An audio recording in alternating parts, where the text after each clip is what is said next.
Hello and welcome to B&D Now, a podcast about independent game development. I'm your host, Tobiah Marks, and with me today is Scott Sizemore. Hey, Hey, how's Scott. it going? Pretty wonderful. So, Scott, why do you make games? Well, for me, when I first started out, what I really wanted to do was be a writer, and so I went to film school to write. But really, what I wanted to do was make role-playing games and write these really like long, complicated stories that all interweave with one another. So you can tell the kinds of things that you can't do in just like a linear story. So, what kind of games inspired you growing up? Earthbound is definitely one of my biggest. Chrono Trigger was also one of my favorites, just because there's so much to do and none of it was necessary, but it like every little thing brought you something more about the core story, and I just really loved that. Very cool. So, when did you first make the shift from wanting to make games to actually starting to make them? Was it in school? Well, so I worked as a tester for a while out in California. I worked at Namco and EA and a couple other places. But then I switched back into television again, and worked in the audio field for a little while. And then when I came out to Washington, I did a little bit of testing, did a little bit of art, but none of it was really satisfying. And what I found was that really what I loved was games, and that I shouldn't be trying to do all the stuff that's ancillary to games. I should just focus on doing what I care about. You had a lot of exposure to the game industry too. A lot of people, have trouble just getting in at all, even if it was in the QA level. Yeah. Definitely probably had an advantage for you seeing the whole process. Yeah, definitely. Especially working at smaller companies, you get to watch, every piece of it come together. Cool. So what year did you make the shift to I'm going to focus on games? I started designing my current project, Arcadia, about 2 years ago when I was going back to school for the sciences. I had sort of was starting to give up on being in the arts because it was 2008. The economy had crashed and it was really hard to find work. So I wanted to do something that had some like a little bit more sustainability to it. But taking a lot of chemistry and physics classes I found to be very dull, and I don't really enjoy school for the sake of school. And so I had started drawing up this list of, these are the classes I have to take, and then building up this tree so that I can get this chemistry degree, and then hopefully use that top level skill to, hopefully find work. And so I just kept messing around drawing this tree out, and I realized what I was looking at was like an RPG skill tree. And so I really liked this idea of a modern 2012 at the time RPG where skills don't go in a linear fashion. They all sort of accumulate based on use. So I started thinking about, what would college look like if you treated it that way? And so I realized that like that's a game you can make. You can So it isn't take all just of these. Sorry. gamifying. It isn't just gamifying the current system. It's the idea of restructuring the way classes work instead of that traditional waterfall tier of you take this and then that and then this, but just gamifying that system from the core. Yeah, yeah. So instead of thinking about it as like, okay, well, we're both going to take these bottom level classes. We're going to take different ones and we're going to get different scores. Then we'll take second level classes and we'll take different classes and get different scores. But somehow we get to the top and we both get, chemistry degree. And that just doesn't make sense to me. And I thought like, well, what if you just start from scratch and say, I like chemistry. Here are the 5 skills related to chemistry. And then as you improve at those skills, it'll show you, well, here are your opportunities and here are the things that you can do. And if you want to do something else, here are all of the nodes that are required to get there. So it's something that makes a lot of sense to a game player because that's how we interact with our characters. But it seems like it's too advanced for like the school system, which is more about making a decision and having people follow it. So you're messing around with this idea. Are you just doing it by yourself? Are you sharing it with friends? Are you working with someone else with it? I've worked with contractors on and off over the last 2 years, but I found that for a project this big, you really need someone who can sit down and at least do a little bit of everything. So it has been 2 years of me learning all of the skills that I didn't have yet. So when I first started this project, I was just a designer and a writer, but now I program. Now I do the animation. I go out to a lot of events and I meet with other developers and I talk to, Microsoft or Sony and do my own business development. So there are other people that work with me, but they tend to just have like smaller pieces, and I tend to be the one that holds the whole core. Have you released a game by yourself before? You've only worked in those company settings. Yeah, I've released a couple games. Both of them are components of Arcadia. They're both music games. One of them's about memorizing songs. It's all like Simon, like it plays a little song for you and you have to play it back. But as it gets harder, you unlock more keys on the keyboard, and the staff gets bigger until eventually you have to do, all 12 keys on the sharp clef or on the treble clef, all the sharp keys on the treble clef. Why don't And you describe the overall flow of the game for people out there, just to get kind of idea what's going on here? of how Arcadia works, sure. Yeah. So you would start out with four classes, right? Music, math, physics, and chemistry. And so I'm more interested in learning to be better at music than I am necessarily to be better at math. So I'll choose music, and it'll give me two games to start with: rhythm and pitch.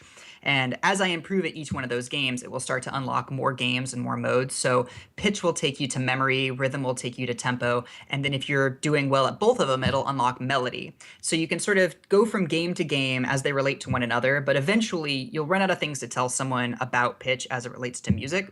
So pitch will take you to frequency and physics, and then out into color and chemistry. So everything interconnects in sort of a thematic fashion, or there are different memory games. So memory games will unlock memory games, and music will unlock music, but they'll also take you cross class.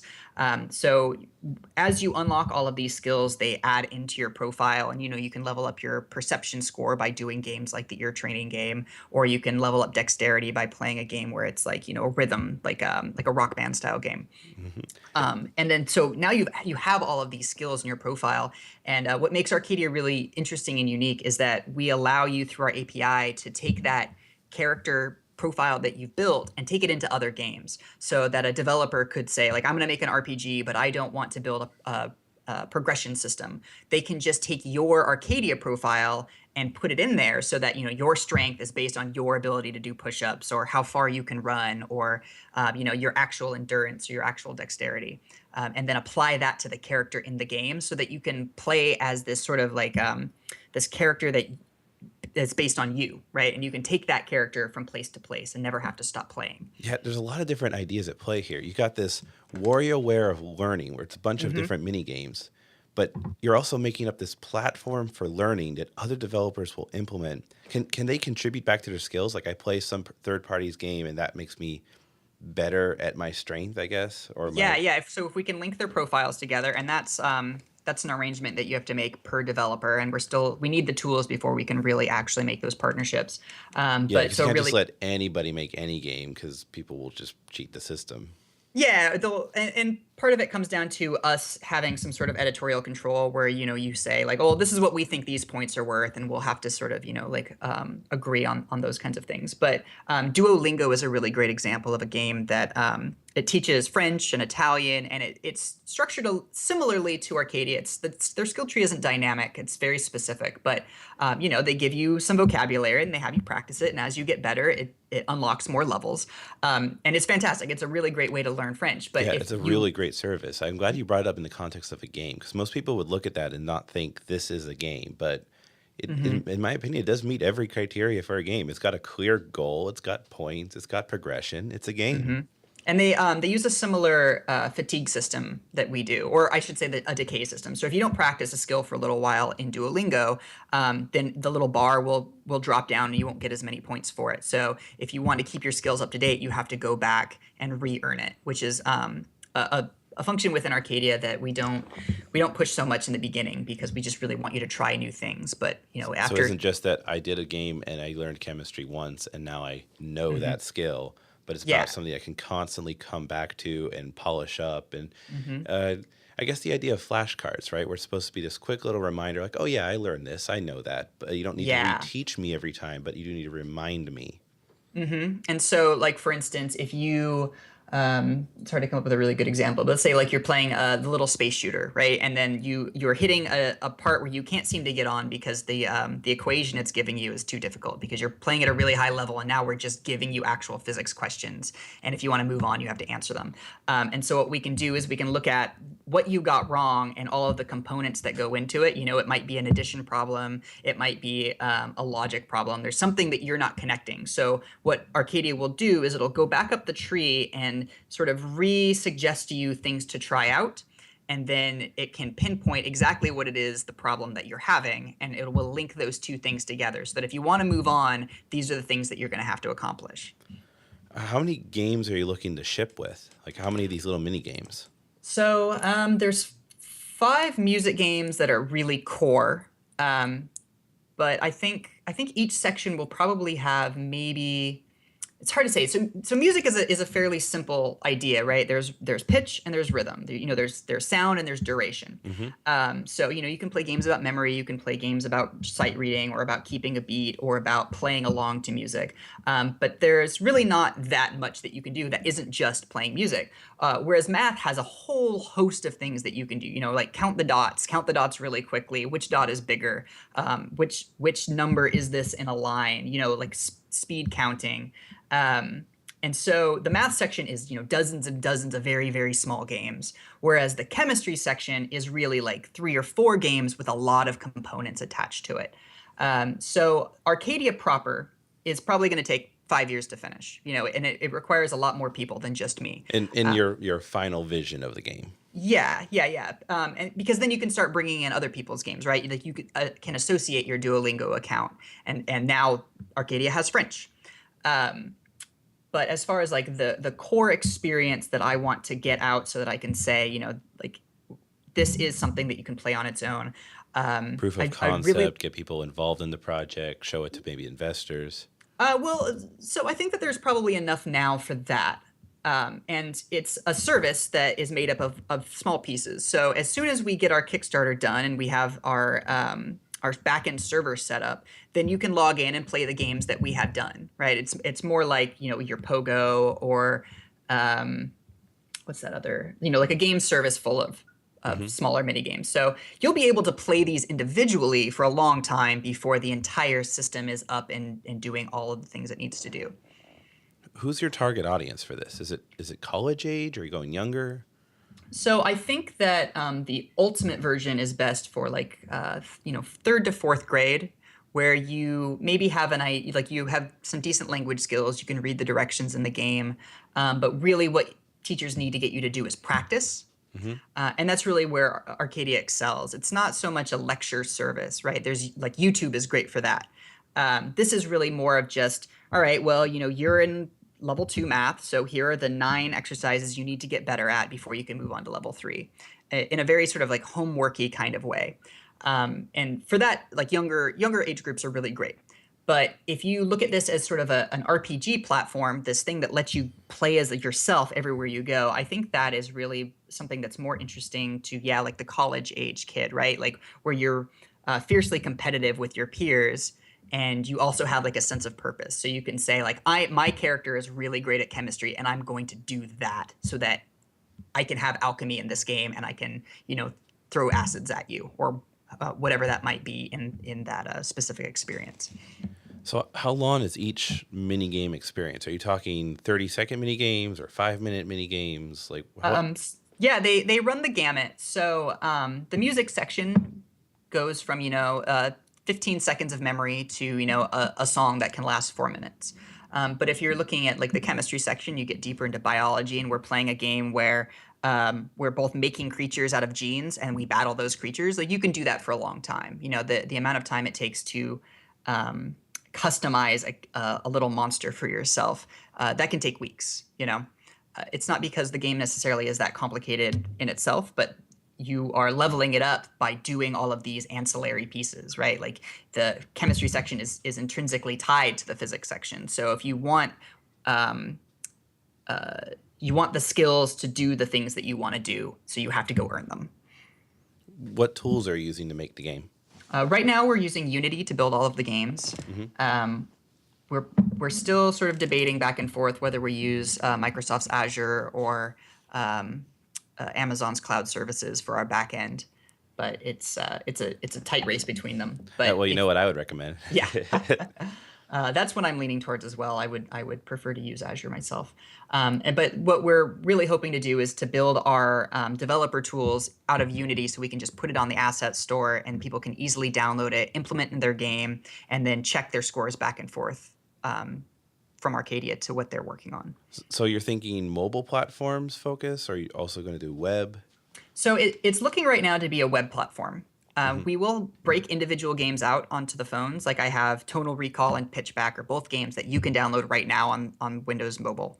But since our servers aren't up, like those scores do not tie back up to Arcadia.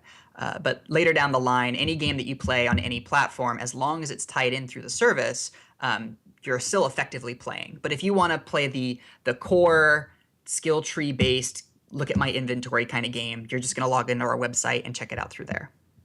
Cool. So the game's been in work for 2 years now. You're getting close to releasing the Kickstarter. What's the biggest thing that's changed about the design? I was actually looking at my notes from 2 years ago, and there's so much of it is the same. Really, what's changed the most is my approach to it. But yeah, like if you look through all of my notes, the trees are very similar. My design docs have come through pretty faithfully because they are so simple. There's really not that much that I've needed to evolve. I've just had to learn how to do them. It's been sort of a long race of catching up to my designs. Do you feel like your scope has gotten, too large out of the way, or you feel like you're breaking it down into bite-sized chunks and you're going to be able to handle it? Yeah. I'm still following the same plan. I looked back and I had said that like I wanted the music section done by, this fall, and I've looked down and I have completed all of the games themselves. I just don't have any of the server stuff up. So I have managed to actually keep up with my original plans. But really the greatest challenge has just been manpower. It's hard to get people to jump onto a project that you're working on and stick with it. And when it's something is this massive and ambitious, then I think it can be pretty intimidating for people. Yeah, the risk is really, really high to invest, many years into something that may or may not work out. But what I try and do is I focus on the individual task in front of me. This is a game that needs to be finished. I'm going to sit down and I'm going to make the game, and then I need the pathway to work. So I'm going to sit down and make the pathway. And it really has just been an exercise in determination. So up to this point, you've been entirely self-funded, right? I've had a little bit of help from, friends and family. Okay, cool. That's nice.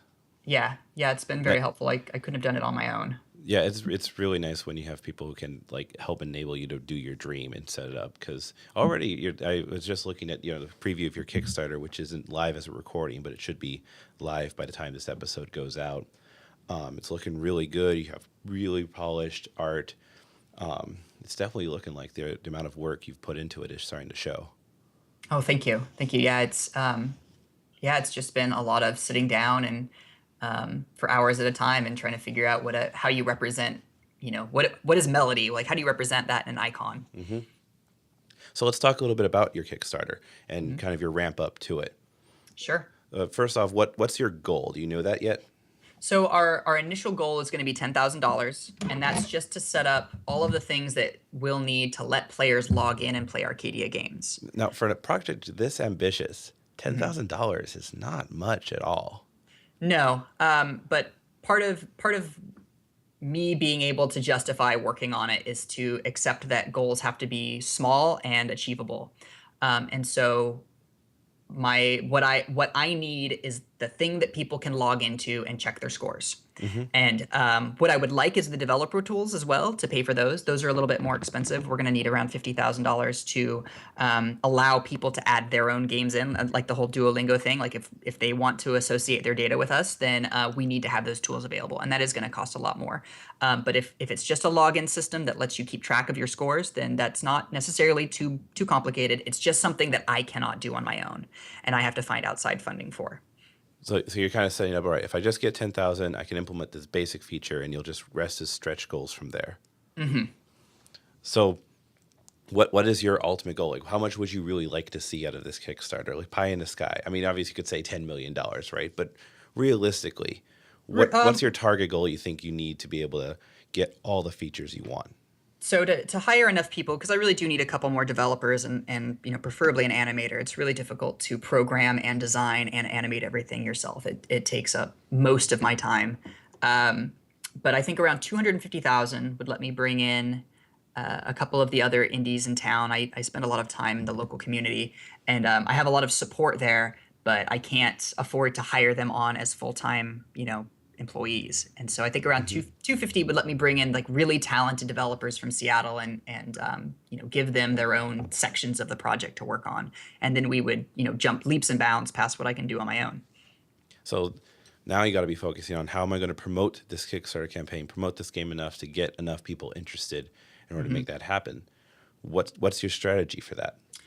So I've spent the last couple years really getting involved in the game industry proper. I have a lot of contacts now all over the place between, like I said, Microsoft or Sony or um, within the indie scene as well. So I will be focusing on Arcadia as a game, like as a consumer product that's fun to play. Like you said, it's a little bit like WarioWare. It's a little bit like Mario Paint.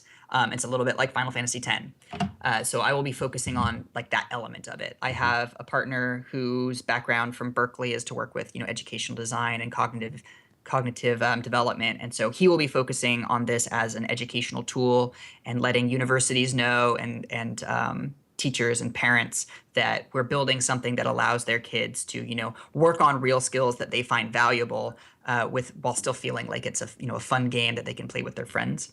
And then I also have my community manager who's going to be focusing on just general outreach, getting to, trying to get Wired interested. This is something that I think like Geek Dad would be really feel very favorably towards. So it's going to be a divide and conquer sort of strategy. Have you already started contacting people yet? I was getting the video done, and then I'm now writing all of those emails. Cool. It's sort of a challenge, I think, to choose between, do I tell everybody beforehand so that they're ready but might forget, they won't be excited when it actually happens, or telling everyone, hey, it's up and you can act right now. I think they both have disadvantages to them. Yeah, But some people like exclusive interviews, but it's kind of weird in a Kickstarter because you kind of want to favor more everyone. yeah. So, what kind of feedback have you gotten on the game so far from the people who have seen it? Oh, with the games industry has been very supportive. I was surprised because it really is it's a role playing game paradigm shift, right? Like normally you level up your character and then you earn skills, and what I'm saying is to let's reverse it, and you can only level up your character by earning skills, and also taking away this the ability of a developer to create a progression system for themselves. I'm making it so you don't have to do any of that and you can just focus on the story. And I wasn't sure if people would be really receptive to it, because it is taking a lot out of their hands, like a lot of power. But so far, people have been like fascinated by it. This idea of playing yourself in a game, and especially with this rise of virtual reality, the amount of verisimilitude that you can achieve between these two systems is sort of startling. But I think people are really excited to play it, and they are always really happy to see how far I've come since the last time I've shown it to them. And yeah, it's been great. If I hadn't had the support I've had so far, then I would not still be working on this. Very cool. So, imagine if I had a time machine. You can go back in time 2 years. You have 30 seconds to tell yourself something. What would you say? Start building. Start building earlier? Start building. Yeah, don't try and find all the people that you need or you think that you need to get started. Just start building, and then they'll come. How long did it take you to actually start building? How did you start making those prototypes? So I spent the first 6 months just trying to figure out what this idea was in my head. Laying it out, writing all the skill trees, trying to figure out like what does it mean to for a game to be a skill and not an achievement. So that took about 6 months, and then it was 6 months of outreach trying to find other developers. That's when I first started getting involved in the indie game scene in Seattle, and just like finding support, making sure that this thing was even worth building if it's going to take this much of my life. And then it was about then I found a couple contractors and hired them to help me out, but a lot of that sort of fell through for the reasons I said earlier. And about late last fall, I started learning about code and then started building games this January. Cool. But Yeah, I should have definitely just getting started into making them immediately. getting into it definitely helps a lot. Has playable prototype, you get better iteration, frankly better design, just being able to have something in person or something you can Absolutely. play and test. Like a little thing was originally all of these things were listed, like the skills were squares. And it seemed fine up until I made a game and you have to press the button. And if you have a touchscreen button that's a square, it's very unappealing. As soon as it's a circle, then it's something that you just, you want to touch it. But it's something that you just don't know until you've sat down and you've built it out and tried it for yourself. Interesting point. That does make a lot of sense.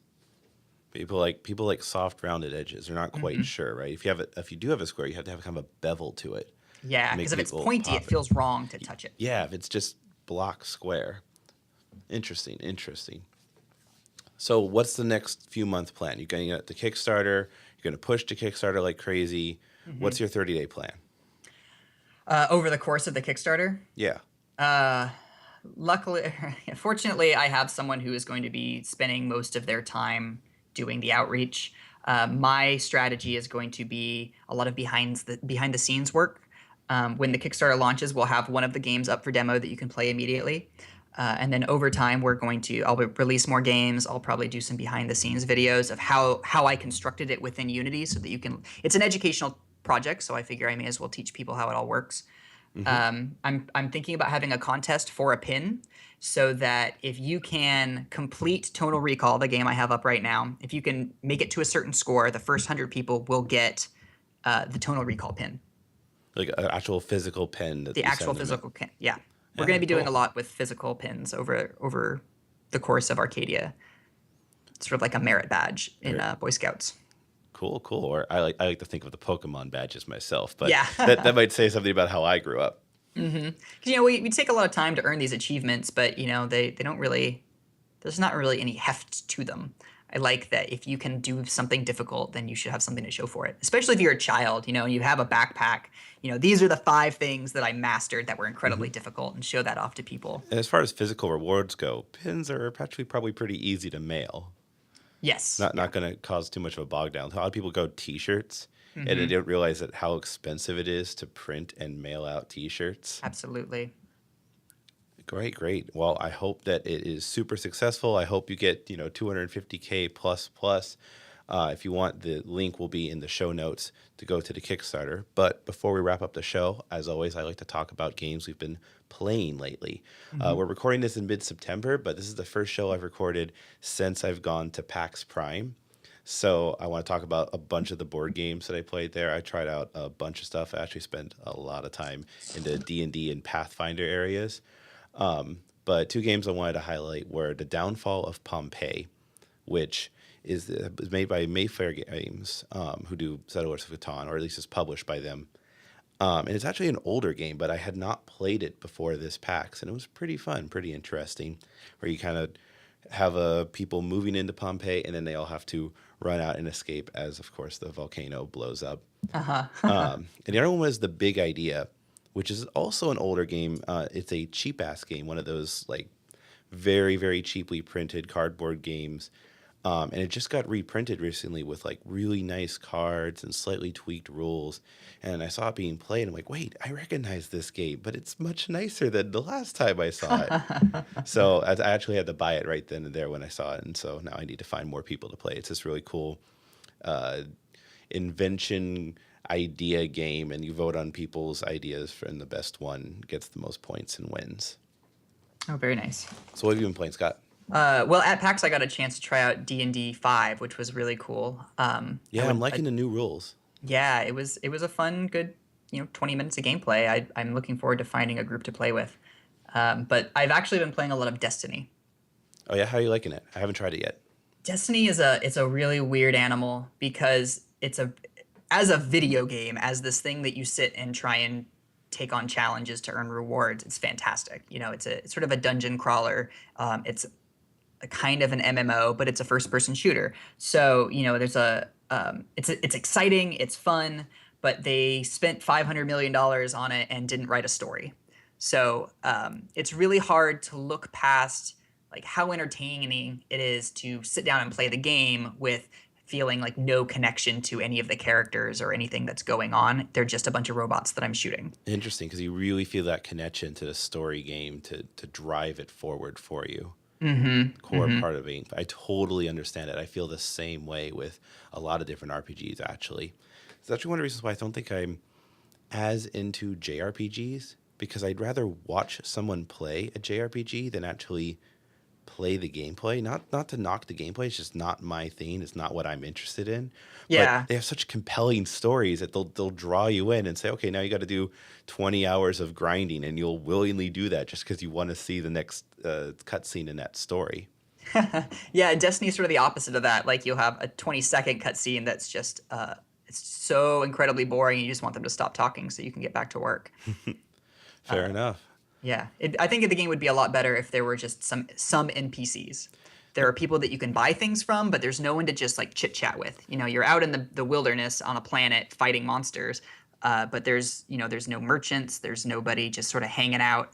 You're either shooting something or you're on your way to shoot something. They might add that in the DLC too, because I think like all games nowadays have some season pass DLC coming out, and Yeah. usually they'll focus on like iterating story and doing interesting things with the engine once they actually shipped the title. Especially It's something as high profile as that, I'm sure they had a huge deadline they had to ship by. Yeah, but it's a hard sell because I completed the game. I'm on my second pass through, and I still don't know anything about what's going on. I don't know. There like no characters really have names. They don't have anything to say. So it's sort of hard to justify to me. Like if you give me $20 more in December, I'll give you more of that story. Which like I'm really not interested in more of that story. But it is saying something that you're on your second playthrough that you not Yeah, only but I got played on through it. mute. Okay, yeah. Well, it's definitely got something compelling to it then if you're putting that much time into it, Yeah. even with that gripe. It's like I said, it's a great game. I love leveling up my character. There are a ton of skills that I have not unlocked for either of them, and they all sound really neat. Like the hunter class, his super move is that you go into third person mode and you have blades and you run around swiping people with your blades, and it's insanely fun. Um, it's just that they didn't wrap it around anything. And I think what's really just shocking about it is that it's probably the most beautiful game I've ever played. Just standing on a vista on the moon and looking out on the earth as the sun sets it's unbelievable. I find myself just staring into the wilderness sometimes. It's just shocking to me that they didn't, tell a story with it. Okay, cool. Definitely high praise. I will check it out. I'll probably get it in bargain bin, to be honest. Just 'cause- I don't know. Maybe not. Maybe I'll bite the bullet. But my It's friends totally have worth been playing. pushing me to get it right now, so I have other things to focus on. It's way too many games to play, right? Yeah, play with your friends. That's what makes Destiny incredibly fun. Is if you Yeah, have I imagine it's like two a friends you play. Borderlands right thing, right? Like I didn't play Borderlands by myself. Why would I? Only played Borderlands when I had people over in a LAN party setting. Yeah, yeah, yeah. Yeah, it's a lot like that. Cool. All right, Scott, thank you so much for being on the show. If you want to find more about the podcast itself, you can go to beindynow.com where we have show notes, past episodes, all that cool stuff. You want to find more about me, my blog is tobiahmarks.com where I have hopefully interesting to you articles about making games, developing, cool stuff like that, developer resources, or you can follow me on Twitter at Tobiah Marks. Where can we go find more about Moonlight Press and Arcadia? So it's moonlight-press.com is our website, and Play by Moonlight is our Twitter account. At Play by Moonlight. Cool. And then we'll also, in the show notes, have the link for the Kickstarter, which should be up by the time this episode's live. If not, like check back in the day. I always edit it and put it in the show notes whenever the Kickstarter is live. So you can go fund it and make this awesome, awesome game. Awesome. Thank you so much. All right. Thanks, Scott. And for everyone else out there, go out and make some games.